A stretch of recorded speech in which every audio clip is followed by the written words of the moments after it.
La Laurentienne Sandrine Mathias a lancé récemment un mouvement qui s'intitule Ambitieux de nature et qui s'adresse aux entrepreneurs.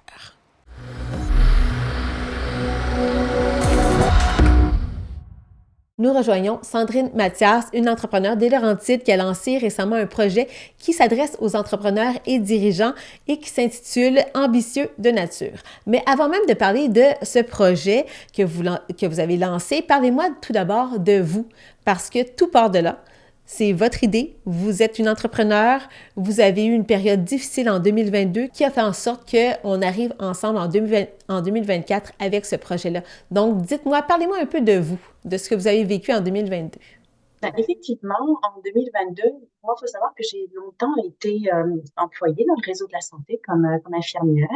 J'ai décidé de partir ma compagnie en 2019. Je dirais, j'ai appris un petit peu sur le tas parce que je ne venais pas d'un milieu d'entrepreneur. Puis, j'ai passé 25 ans dans le réseau, donc c'est pas tant là que j'ai appris à développer des compétences pour pouvoir être justement entrepreneur. J'ai passé donc plusieurs années à bâtir ma compagnie.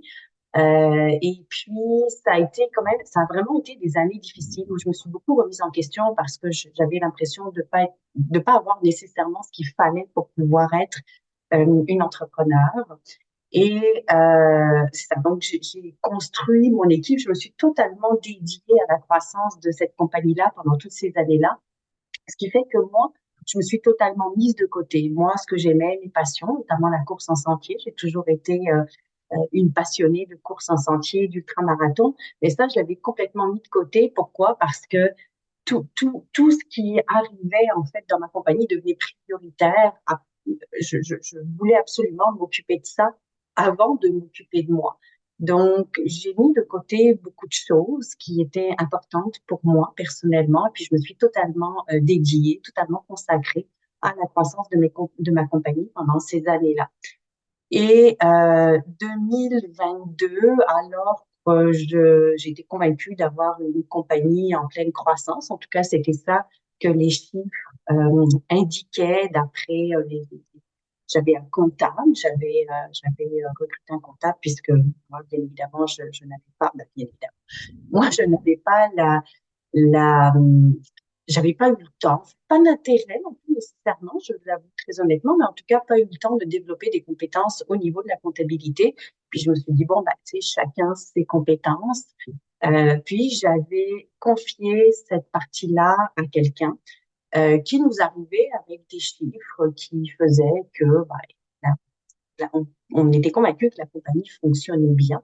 Donc, on a fait des choix en fonction de cette croissance-là, de ce qu'on pensait être de la croissance, en fait, notamment au niveau du développement de notre équipe de gestion. Et finalement, ben, quand on est arrivé pour faire la fin d'année, la mission d'examen à la fin de l'année, la firme comptable qui est rentrée dans nos dossiers a dit, maman, on n'est pas là du tout, là. Puis en fait, on était totalement au bord du gouffre.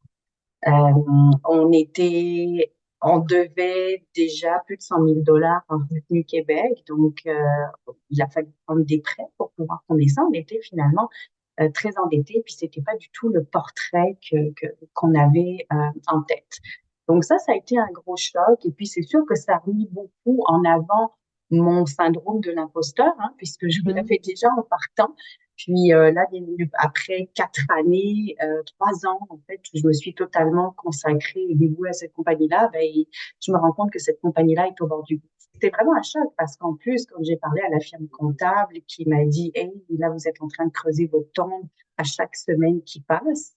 Donc, il nous a dit, ben, l'équipe de gestion, vous avez mis tous ces mois-là à monter et à former, ben, il faut la congédier.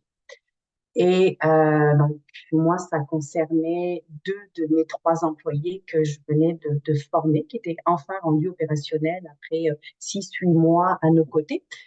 Et donc, j'ai demandé au comptable, ben, c'était quoi les délais? Tu sais, moi, je pensais que j'avais 2, 3 mois pour pouvoir avoir le temps de pouvoir venir et de pouvoir m'adapter à cette nouvelle situation. Puis il a dit, non, c'est demain matin. Mais demain matin, vraiment demain matin, on était mardi, c'était mercredi matin. Il a fallu les congédier. Et donc, ça a été un très, très, très gros choc pour moi. En plus du fait que ma compagnie n'était pas du tout au niveau où je pensais qu'elle était. Donc, je regardais avec ma partenaire, puis je lui ai dit, qu'est-ce qu'on fait avec ça? Parce que sincèrement, t'es en pleine hémorragie financière, puis euh, même le comptable n'était pas du tout convaincu qu'on était capable de se relever de ça. Donc, c'est sûr on aurait pu baisser le bras, avec toutes les conséquences qui viennent avec, évidemment, hein, dans ce temps-là. Mhm. Mais on a clairement choisi que non, on allait se retrousser les manches. Mais moi, pour pouvoir me retrousser les manches et puis passer au travers de ce défi-là, moi, je passerai pas au travers si je prends pas soin de moi. Puis pour moi, prendre soin de moi, c'est mettre mes renichous puis m'en aller courir dans le bois. Euh, mais ça me prenait quand même un gros objectif dans le sens où euh, je voulais pas juste mettre mes running shoes puis me dire, oh, ben, quand j'aurai le temps, 5 minutes ou 15 minutes de temps en temps, je vais aller courir, sachant que je le trouverai jamais ce temps-là parce que j'ai une compagnie au bord du gouffre puis je trouverai jamais le temps de penser à moi. Donc, j'ai dit, c'est ce qu'on va faire, on va inscrire via la compagnie à un défi. On va inscrire la compagnie à un 160 km à relais au Bromont Ultra. Puis moi, je vais m'inscrire à 160 km en solo, au Bromont Ultra toujours, pour pouvoir s'obliger, euh, vraiment incorporer ça dans notre horaire de travail, exactement au même titre que faire les payes des employés, faire des entrevues, faire des rencontres, peu importe ce qu'on a à faire comme tâche dans notre travail, ben, au milieu de ça, aller courir devient une tâche exactement comme les autres tâches qu'on doit effectuer pour pouvoir remonter cette compagnie et prendre soin d'elle. Donc, le Promo Ultra, c'est un événement à visée philanthropique. Donc, vous pouvez choisir une cause. Il y a 20 causes qui sont représentées. C'est sûr que nous, on a choisi celle qui faisait vraiment du sens dans le contexte. On a choisi la cause de la santé mentale. Et donc, on a choisi de lever des fonds au profit de la Fondation Douglas. Donc, c'est un petit peu de cette idée-là qu'est né le défi ambitieux de nature. L'idée de se dire, ben, si les entrepreneurs arrivaient à se motiver pour pouvoir se donner des défis sur une base régulière, à l'intégrer dans leur horaire de travail avec la même importance que le restant de leur travail. Euh, et ça vient vraiment avec l'idée de la levée de fonds, puis de remettre en fait, de convertir les kilomètres parcourus en dollars à travers nos compagnies.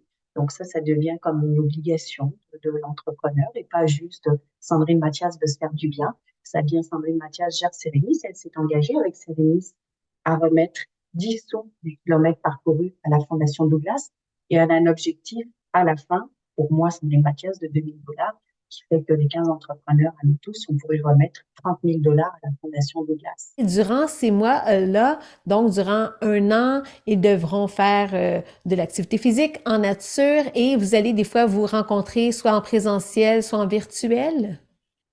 Exactement. Donc, un défi par mois qu'ils vont choisir eux-mêmes. J'impose absolument rien.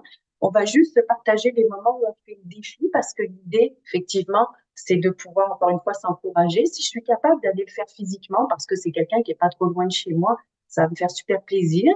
L'idée, ça serait même qu'on soit capable le plus possible de suivre. Moi, j'ai déjà mes dates de défis mensuels. Qu'on soit capable de tous se rassembler le plus possible autour de ces dates-là. Mais on s'adresse à des entrepreneurs, à des dirigeants, on veut dire, on sait qu'en termes de disponibilité, c'est quand même plutôt des fois ardu.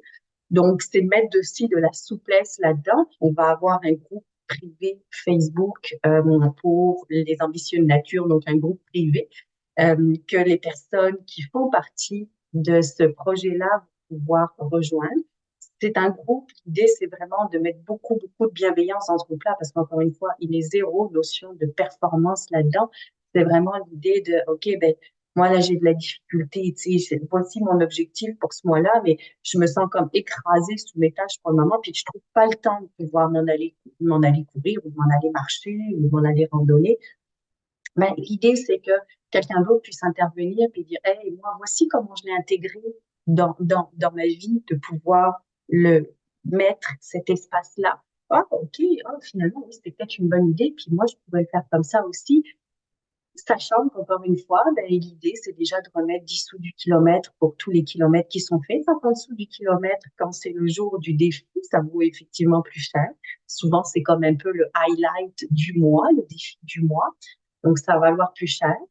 Puis de se dire, bon, ben, puisque je m'engage avec ma compagnie à remettre ces montants-là, ben, il va bien falloir que de temps en temps, je sorte. Je peux pas juste attendre le défi du mois, d'abord parce que je serais probablement pas capable de le réaliser si je me suis pas préparée, mais en plus parce que je vais l'intégrer dans mon horaire de travail comme le restant de mes obligations de travail, euh, parce qu'effectivement, j'ai pris un engagement en intégrant ce projet-là de pouvoir contribuer à la recherche sur la santé mentale au profit donc de la Fondation Douglas.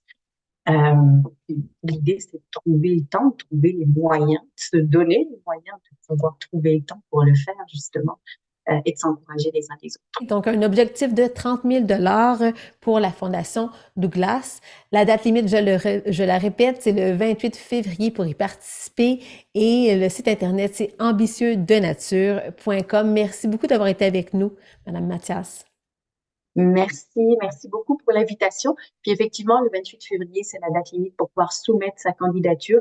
L'idée, c'est le plus tôt possible parce que l'idée, c'est d'être capable d'avoir les 12 défis dans l'année. Donc, c'est pour ça qu'on a mis une date limite qui terminait au mois de février pour pas avoir des gens qui voulaient embarquer au mois de juin puis qui ratent 6 mois.